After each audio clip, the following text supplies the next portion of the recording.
우리는 지난주부터 요한복음 18장 예수님이 이제 십자가의 고난의 길에 들어서시는 모습 살펴보기 시작했지요. 지난주에 우리가 보았던 것, 예수님이 겉모양상으로는 체포되시고 끌려가시는 것 같지만 고난 중에도 잡혀가시는 중에도 예수님은 여전히 하나님으로 그 모든 상황을 주관하시며 스스로 그 길로 나아가고 계심을 함께 살펴봤었지요. 예수님은 이렇게 고난을 주관하시고 하나님으로 자발적으로 나아가고 계시지만 세상은 그렇지 않지요. 자기들의 힘과 자기들의 계략으로 예수님을 드디어 억압했다. 드디어 예수님을 이겼다. 이렇게 생각하고 이 때가 기회라 여기고 기세를 떨치려고 합니다. 그래서 그 모습을 오늘 본문에 이제 그런 모습이 드러나거든요. 그래서 처음에는 사실 설교 제목을 세상에 임한 어두움 이렇게 잡았습니다. 본문을 이제 끝까지 묵상하고 계속 묵상하다 보니까 어두움이 핵심이 아니잖아요. 그래서 오늘 말씀 내가 세상에 말하였노라 이렇게 설교 제목을 바꾸게 되었습니다. 분명한 것은 오늘 본문에 보면 이 예수님을 이겼다고 착각하는 세상의 어두움의 실체가 아주 뚜렷하게 드러나고 있습니다.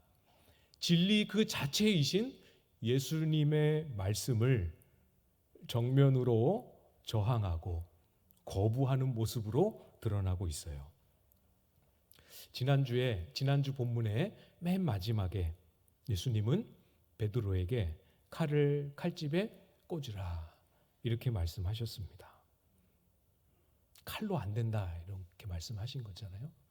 그 말씀을 듣고 베드로는 당연히 칼집에 칼을 꽂았겠지만 그 말을 듣고 칼을 들고 있었던 다른 사람들이 그 칼들을 칼집에 꽂는 사람은 아무도 없었습니다. 오히려 칼을 칼집에 꽂으라 하시는 이 예수님의 말씀을 옳다구나 하고 이용하지요. 이것이 기회구나 생각하고 아주 그 때를 놓치지 않고 달려들어 예수님을 체포하고 결박합니다. 오늘 본문 12절이지요. 이에 군대와 천부장과 유대인의 아랫사람들이 예수를 잡아 결박하여 칼로는 안 된다. 칼 집어넣어라. 이렇게 말씀하신 주님을 밧줄로 꽁꽁 묶습니다. 여기서 예수님을 체포하고 있는 사람들을 보십시오. 누가 예수님을 결박하고 있습니까? 군대와 천부장. 이 군대는 이스라엘 군대가 아닙니다. 로마 군대입니다. 이방인들입니다. 천부장은 이 군대 중에 1000명급 부대를 관할하는 지휘관, 고급 장교이지요. 유대인들은 대제사장들은 자기들이 그렇게 싫어하고 경멸하던 이방인들과 결탁하여 예수님을 체포하고 있습니다. 예수님이 입에서 그동안 전해주셨던 말씀, 지금도 그 입에서 나오고 있는 말씀, 앞으로도 계속해서 나올 그 말씀을 가벼이 여기고 무시하고 그렇게 대하고 있지요. 이것이 세상입니다. 물론 이 군대와 천부장은 말씀드렸던 것처럼 이방인이지요. 그러나 이 세상의 어두움이 이방인들에게만 있지 않습니다. 예수님이 고난 당하실 때 이 어두움이 이스라엘 공동체 안 깊숙이까지 심지어는 제자들 속에까지 들어와 있는 모습을 우리는 보게 되지요. 13절 말씀을 보시면 먼저 안나스에게로 끌고 가니 안나스는 그 해의 대제사장인 가야바의 장인이라. 두 인물이 등장합니다. 누굽니까? 안나스 그리고 가야바. 오늘 본문이 기록하고 있는 이 시점에 진짜 법적인 대제사장은 가야바입니다. 가야바. 그러나 이 가야바가 대제사장으로 취임하기 전에 오랜 세월을 이스라엘의 대제사장으로 섬겨왔던 인물이 바로 안나스예요. 안나스.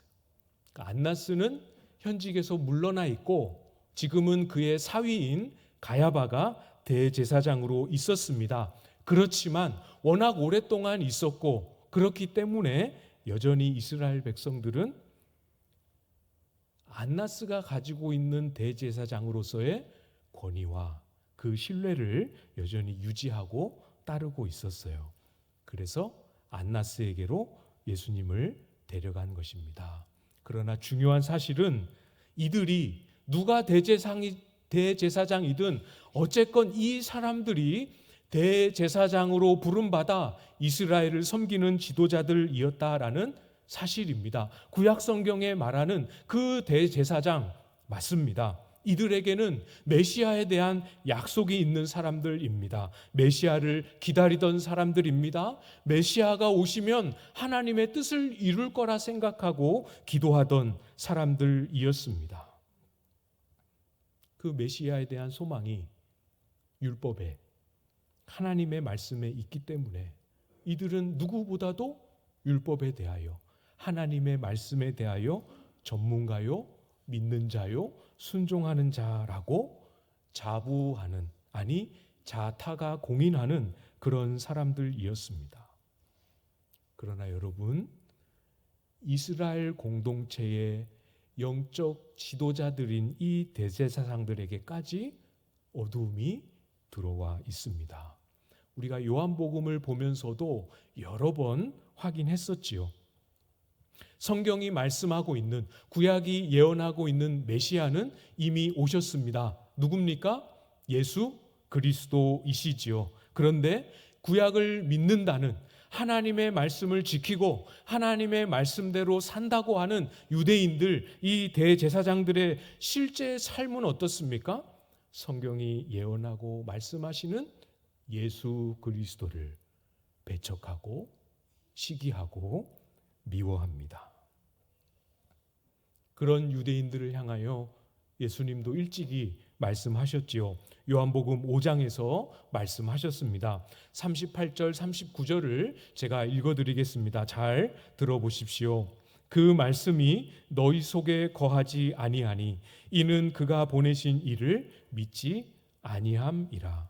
너희가 성경에서 영생을 얻는 줄 생각하고 성경을 연구하거니와 이 성경이 곧 내게 대하여 증언하는 것이니라. 정말 그랬어요. 정말 그래요.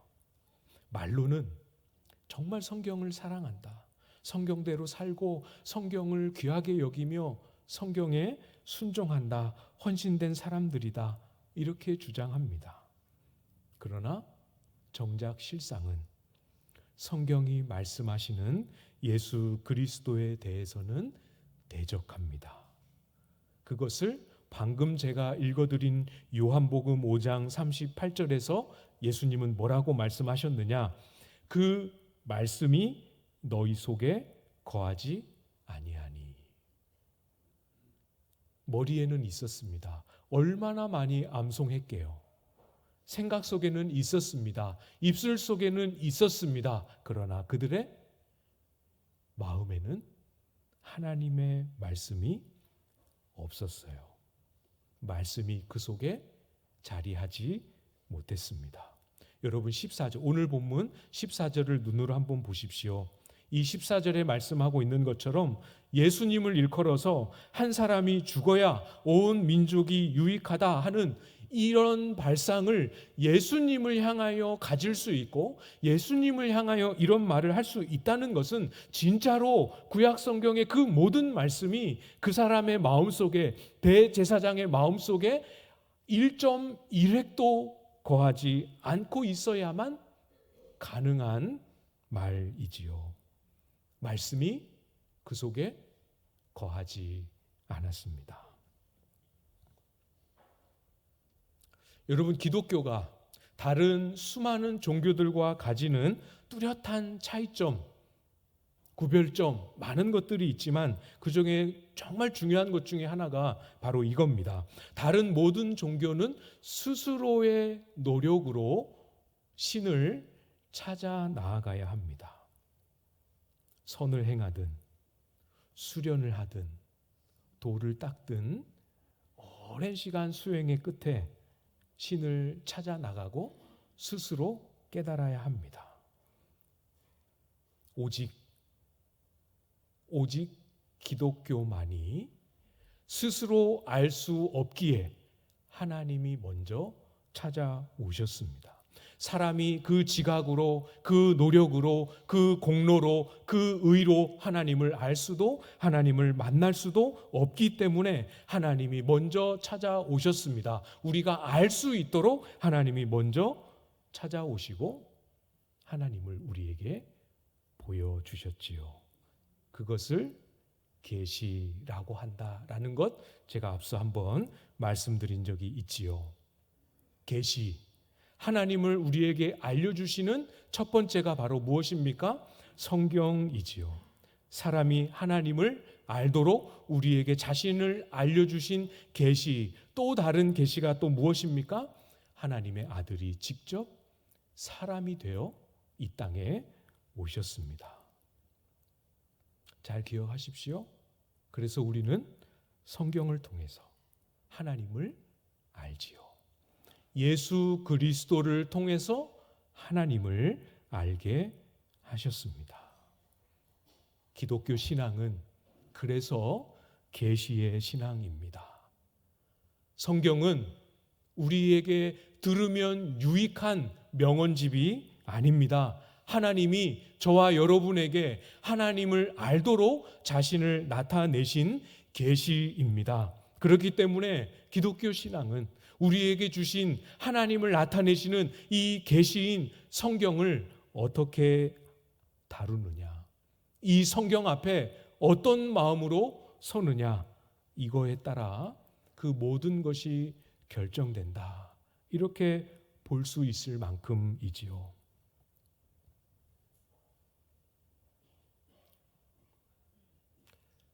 아직도 주일 예배 시간에 성경 열어서 요한복음 같이 읽고 말씀 듣고 덮으시고 일주일 내내 그 요한복음 주일 예배 때 열어본 거 말고 단 한 번도 성경 열어보지 않고 그대로 두었다가 들고 오셔서 그 다음 주에 열어서 보는 성경이 또 요한복음. 그렇게 신앙생활 하시는 분들 없으시지요? 없으셔야 합니다. 아유, 목사님, 아무렴 그 정도까지 하겠습니다 하는 표정이 여러분 얼굴에 많이 보여야 하는데 표정 관리를 그렇게 하면 안 됩니다. 그렇게는 신앙생활 할 수 없어요. 성경을 여셔야 합니다. 여십시오. 읽고 눈이 침침하여 읽을 수 없으면 듣고 암송하시고 암송했던 것을 되뇌으시고 내 귀에, 내 눈에, 내 입술에 말씀이 떠나가지 않도록 성경을 여십시오. 말씀이 내 안에 머물고 말씀이 내 안에 거할 수 있도록 읽고 묵상하십시오. 해야 합니다. 하십시오. 해야 합니다. 제가 간혹 존경하는, 그래서 가끔 한 번씩 이렇게 그 교회 유튜브에 들어가서 지금도 말씀을 듣는 그 목사님이 이런 표현을 쓰셨어요. 말씀을 두드린다. 두드리십시오. 성경을 열어 하나님의 말씀을 두드리십시오. 오늘 나에게 무엇을 말씀하시겠습니까? 오늘 나를 어떤 말씀으로 가르치시고 인도하시겠습니까? 성경을 통하여 우리에게 찾아오시고 우리에게 하나님을 알려주신다 하셨는데 오늘은 어떤 하나님을 저에게 알려주시겠습니까? 기도하고 묻고 두드리십시오. 그거 없이 신앙생활 할 수 없습니다. 16절 말씀 이어서 보도록 하겠습니다. 16절 보시면 베드로는 문 밖에 서 있는지라 대제사장을 아는 그 다른 제자가 나가서 문 지키는 여자에게 말하여 베드로를 데리고 들어오니. 사건의 흐름상으로는 자연스럽지만 포커스가 예수님이 체포된 그 장면에서 제자들에게로 포커스가 옮겨졌습니다. 베드로는 여러분 문 밖에 서 있습니다. 본문에 그렇게 나와 있지요. 다른 제자, 베드로와 같이 있었던 다른 제자는 예수님을 체포한 무리를 따라서 대제사장의 집 안으로 들어갔습니다. 들어갔는데 베드로가 안 따라오고 밖에 있는 거예요. 그래서 먼저 들어간 그 제자가 베드로를 불러오도록 여종을 시킵니다. 그게 방금 읽은 이 16절 내용이지요. 베드로는 안 들어가고 싶었지만 들어가게 되었습니다. 들어갔더니 아니나 다를까 베드로가 우려하고 베드로가 염려했던 일이 벌어집니다. 17절인데요. 17절 말씀 여러분이 한번 읽어주시겠습니다. 17절 시작.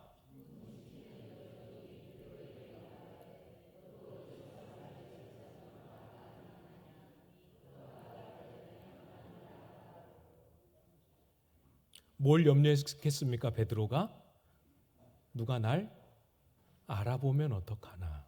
들어갔는데 역시 자기를 알아봤습니다. 여종이 베드로를 알아보고 지금 잡혀오는 이 사람의 제자가 아니냐 이렇게 물어보았습니다. 베드로는 아니라고 부인합니다. 나는 그분의 제자가 아니다. 이렇게 말하고 난 다음에 베드로가 뭐 하고 있는지 한번 보십시오. 뭐 하고 있습니까? 제자가 아닌 척, 제자 아닌 무리에 끼어서 불을 쬐고 있습니다. 18절이지요.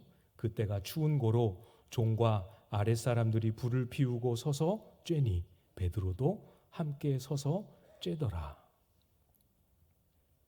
이 불은 간밤에, 원래는 밤에 할 수 없는데 간밤에 급히 예수님을 체포하려고 계획하던 사람들이 예수님을 체포하고 예수님을 연행하고 예수님을 신문하기 위해 사람들을 동원하지 않았습니까? 그 사람들이 추우니까 마당에 불을 지펴놓은 거예요. 그러니까 그 불을 쬐는 가운데는 어떤 사람이 있습니까?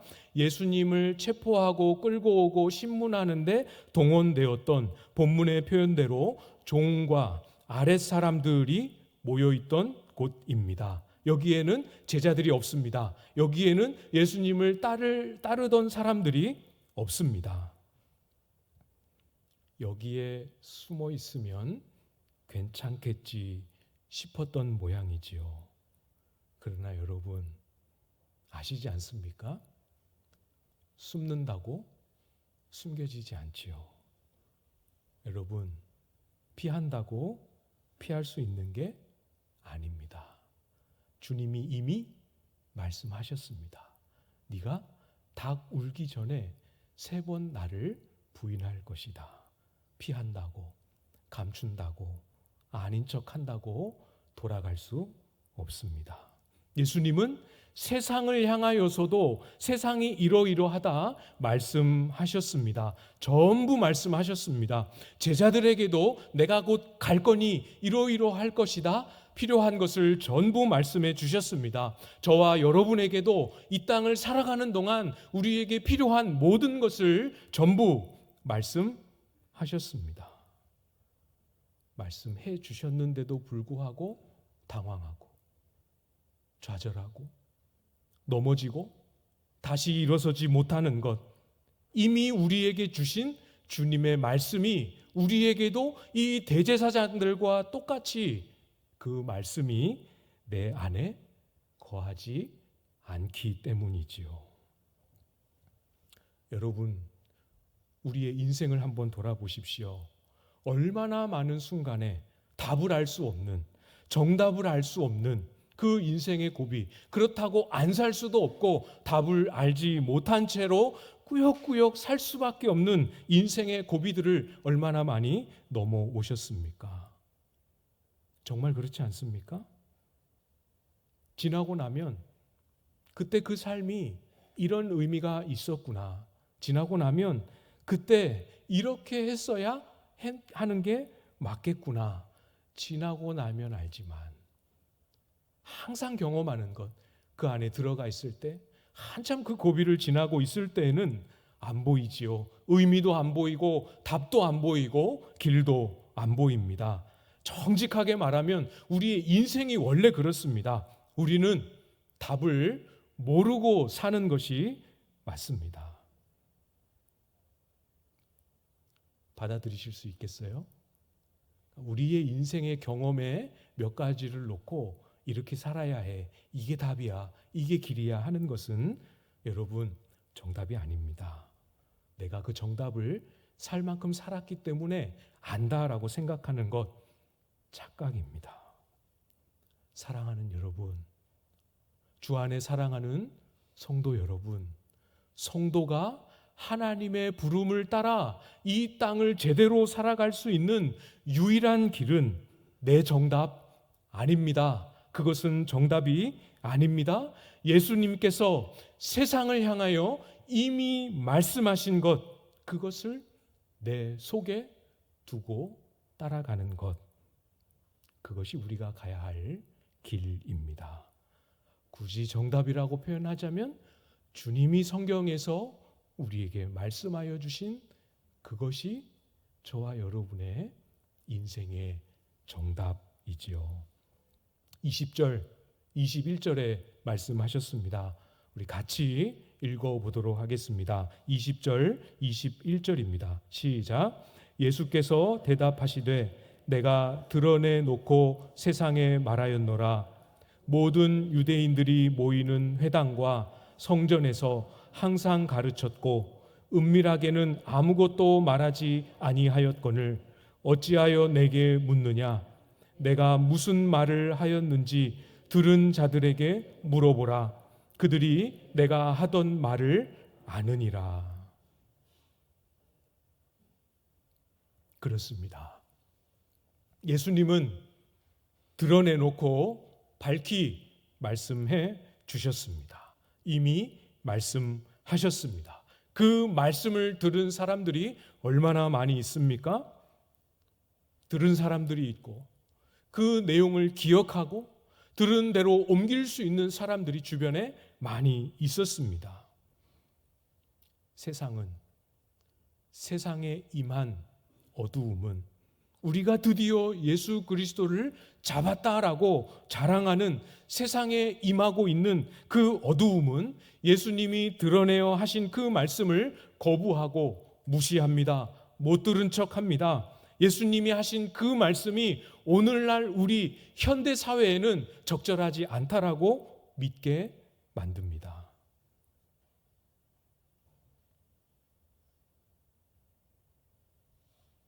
예수님이 밝히 드러내어 하신 그 말씀, 머리로는 알고 있는지 모릅니다. 그렇죠? 들었으니까 기억할 수 있을지 모르겠습니다. 그렇지만 그 말씀이 마음속에는 없었던 것이지요. 그 말씀이 욕망 안에는 가득 차 들어와 있을지는 모르겠습니다. 그래서 그 말을 분명히 이렇게 말하셨는데 이것을 어떻게 이용할까? 이것이 어떻게 나에게 도움이 될까? 어떻게 이 말을 꼬리 잡아서 책을 묶고 예수를 십자가에 매달까?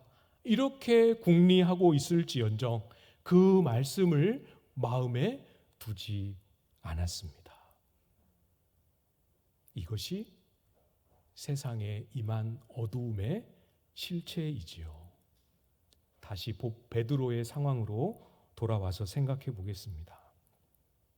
베드로에게도 정답이 없습니다. 이미 예수님은 말씀하셨습니다. 닭 울기 전에 3번 나를 부인할 것이다 말씀하셨습니다.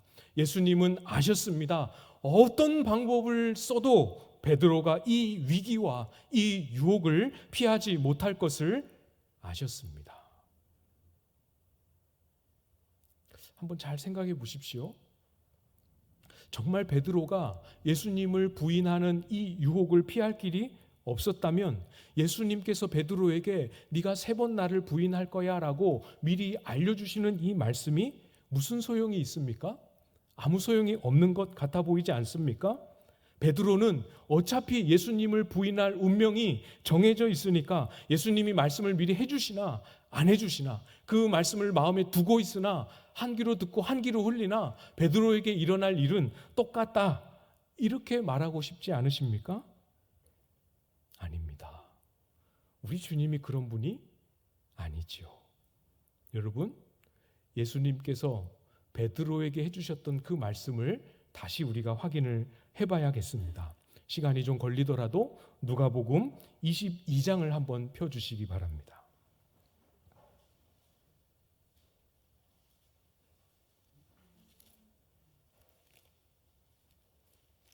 누가복음은 여러분 요한복음 바로 앞에 있는 책이지요. 누가복음 22장. 제가 보는 성경으로 신약성경 135쪽입니다. 누가복음 22장. 예수님께서 베드로에게 3번 부인할 것을 미리 예언하실 때 그 말씀 직전에 하신 말씀을 보려고 해요. 31절, 32절입니다. 누가복음 22장 31절, 32절. 이제 다 찾으셨군요. 우리 같이 한 목소리로 읽도록 하겠습니다. 시작. 시몬아, 시몬아, 보라, 사탄이 너희를 밀 까부르듯 하려고 요구하였으나 그러나 내가 너를 위하여 내 믿음이 떨어지지 않기를 기도하였노니 너는 돌이킨 후에 내 형제를 굳게 하라. 아멘. 3번 부인할 것만 말씀하지는 않으셨네요. 그렇죠? 여러분, 예수님의 수제자였습니다. 얼마나 열정과 확신과 자신감이 충만한 사람이었습니까? 그런 베드로에게 예수님을 3번 부인할 거라는 예고를 듣는 것도 자존심 상하는 일이지만 그 말씀 그대로 진짜로 자기가 예수님을 3번 부인한다라는 것은 정말 감당할 수 없는 참혹한 무너짐입니다. 베드로에게 있어서 예수님을 3번 부인하고 다시 재기한다, 다시 일어선다 불가능합니다. 베드로는 부인하고 닭이 우는 순간 끝입니다. 그의 마음에 있다고 여겼던 정답도 다 사라져버린 그런 인생이 되는 거지요. 얼마나 절망의 크기가 컸겠습니까? 그러나 주님이 하셨던 그 말씀을 다시 보십시오. 사탄이 베드로를 요구했습니다. 베드로를 밀 까부르듯 하려고 요구했습니다. 그런데 주님은 안 된다 하시고 베드로를 위하여 기도하셨습니다. 얼마나 든든합니까? 주님이 붙드셨습니다. 막으셨습니다. 베드로의 믿음이 떨어지지 않도록 위하여 기도하셨습니다. 그리고 뭘 말씀하셨습니까? 너는 돌이킨 후에 내 형제를 굳게 하라. 다 알고 계시지만 주님의 말씀 속에는 답이 있지요. 그게 끝이 아닙니다. 베드로가 정말 3번 예수님을 부인하고 닭이 울고 예수님과 눈이 마주치고 말할 수 없는 고통으로 통곡하며 울 때 어디서 길을 찾을 수 있겠습니까? 그 자신을 다시 예수님의 제자라 말하고 복음을 전하는 길에 스스로 올라설 수 있겠습니까? 없습니다. 우리에게는 답이 없습니다. 저와 여러분을 향하여 불러주시고 우리를 위하여 지금도 기도하시고 우리에게 소망이 될 말씀을 선포해 주신 주님의 입에서 나오는 그 말씀만이 우리에게 길이고 우리에게 답이고 우리가 일으킬 수 있는, 붙잡을 수 있는 유일한 밧줄이지요. 숨긴다고 숨겨지지 않습니다. 없는 척 한다고 안 보이지 않습니다. 어디서 넘어지셔서 못 일어나고 계십니까? 어디서 흔들려서 아직까지 방황하고 계십니까? 주님께서는 지금도 저와 여러분을 위하여 기도하고 계십니다. 주님께서는 지금도 저와 여러분이 완전히 그 믿음이 떨어지지 않도록 붙들고 계십니다. 그래서 어쩌면 마음은 다 떠났지만 아직도 이 예배당을 찾고 있는지도 모르지요. 주님은 우리에게 한 번도 안 넘어진 깨끗한 이력서를 요구하지 않으십니다. 다 아십니다. 넘어졌지만, 창피하지만, 수치스럽고 절망적이고 다시 시도하기 싫지만 돌이켜 내 형제를 굳게 하라 말씀하신 그냥 그 말씀만 딱 붙들고 넘어졌지만 일어나 돌이켜 회개하고 용서를 구하며 형제 섬기는 삶으로 나아가도록 우리를 지금 다시 부르고 계시지요. 다른 것 보지 마십시오. 다른 것에서 답을 기대하지 마십시오. 오늘 우리에게 말씀하신 그 주님의 목소리에만 귀를 여시고 믿음으로 주님 앞에 응답하며 나아가는 저와 여러분들 다 되실 수 있기를 주님의 이름으로 축복합니다.